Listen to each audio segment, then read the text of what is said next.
mes chocolats, hein, que ce soit du lait ou du noir. Après, quand j'étais petit, j'étais plus à manger du chocolat lait, ce qui est normal.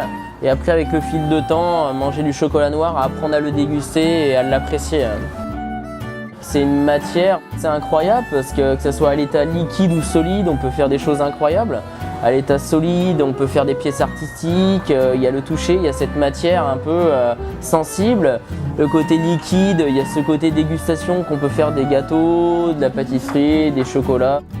Le thème, c'était inspiration from nature. C'était montrer en fait une osmose, un équilibre qu'il y avait sur la terre, c'est-à-dire ce côté végétal, ce côté animal et ce côté humain. La chopisse, ça a été très dur. Il y a des éléments de la pièce que je voulais arrêter car c'était devenu trop de pression, c'était intense, c'était difficile. Donc voilà, les dragonflies, les feuilles, tout ça, c'était des techniques qu'il a fallu chercher, ça cassait, c'était très intense. Donc, parce que le chocolat, c'est une matière très fragile aussi. Pour voir si un chocolat est bon, il faut s'appuyer sur les 5 sens qu'on a, moi je pense. C'est-à-dire la vue. Donc le premier sens, c'est la vue, c'est-à-dire un chocolat, il doit être brillant.